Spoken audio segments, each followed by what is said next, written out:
Class 4 we have read about the anti defection law. हमने दल बदल कानून के बारे में पढ़ा था। देयर आर सर्टेन फैक्ट्स, कुछ हमें डेटा पता होना चाहिए। जैसे 1985 में आता है, 52nd कॉन्स्टिट्यूशन अमेंडमेंट एक्ट द्वारा आता है, फिर 10 शेड्यूल इसके अंदर आता है, ठीक है।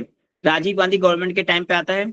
फिर इसका कॉन्टेक्स्ट क्या था समझो कि अल्टीमेटली क्या होता है जब आईएनसी ब्रेक होती है 1967 में, आपकी जब आईएनसी ब्रेक होती है तो देयर इमर्ज रीजनल पार्टीज।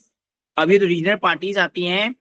यहाँ पे क्या होता है, एक आपके एमएलए थे हरियाणा के गया राम, उन्होंने एक ही दिन में 3 बार पार्टी स्विच करी।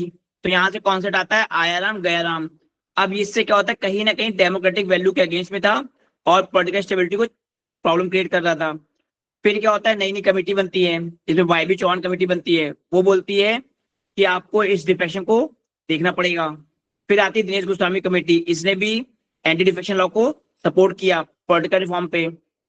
फिर आता है 52nd अमेंडमेंट एक्ट, जहां पे शेड्यूल 10 को इंट्रोड्यूस किया गया और एंटी डिफेक्शन लॉ आता है।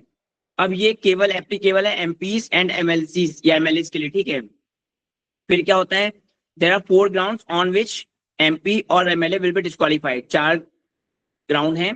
तो पहला क्या है, कोई अपना वॉलेंटरी रिजाइन करता है। यहाँ पे रिजाइन का मतलब ये नहीं है कि केवल आप फॉर्मल रिजाइन कर रहे हो। अगर आपका रिजाइन पॉलिटिकली मोटिवेटेड है then it can also go into that is defection, ठीक है। अगर आपने पॉलिटिकली मोटिवेटेड होकर रिजाइन किया है तो भी आप पे डिफेक्शन का केस लग सकता है। दूसरा क्या है, आप अपनी पार्टी विप, जो आपका जो सेंटर जो आपका लीडर होगा, जो विप देता है कि आपको क्या फॉलो करना है, उसके अगेंस्ट में वोट करोगे, then it will be again disqualification. Okay. Then if a nominated member join any party after 6 months, he will be disqualified. He or she will be, ठीक है। If independent MLA or MP join any party, it will be again disqualification. Okay. Now, authority to decide who will decide whether disqualification or not, it will be always the speaker and chairman. अब यहाँ पे क्या 52nd amendment act में speaker के decision को binding बोला गया था, ठीक है। अब डिफेक्शन पे 2 एक्सेप्शन थे 52nd अमेंडमेंट में। पहला क्या था कि पार्टी 1/3 में, if 1/3 get splitted and form the new party, then there will be no defection. Similarly if more than 2/3 of the MP they merge with other party, already present party से, if they merge more than 2/3 MP, it will be no defection. There were 2 exceptions in the 52nd amendment.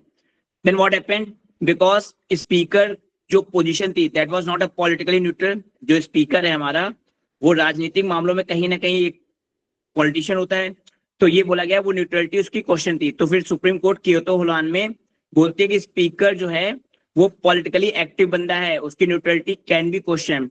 तो इन्होंने बोला anti defection law दर बदर कानून तो valid है, but speaker decision will come under judicial review. Okay, then judiciary will only act, जो हमारी न्यायपालिका है वो तभी काम करेगी जब स्पीकर डिसीजन ले चुका होगा। ओके, फिर अब इसमें क्या होता है, स्प्लिटिंग कॉन्टिन्यूसली हो रही थी।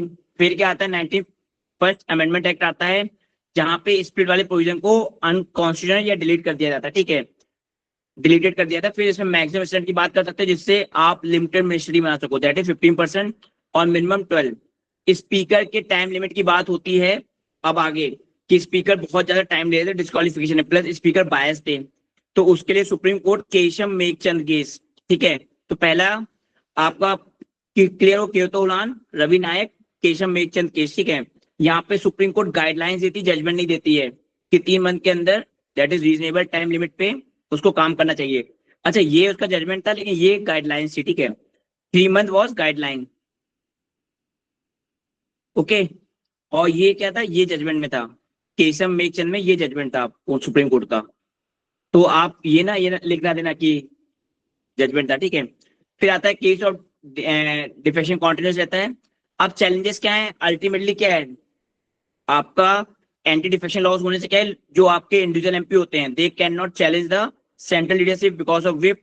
तो कहीं ना कहीं ये डेलिब्रेटेड डेमोक्रेसी को चैलेंज क्रिएट कर रहा है। दूसरा, स्पीकर का रोल ऑलवेज बायसनेस दिखाता है, रूलिंग पार्टी को शो कहीं ना कहीं फेवर करता है।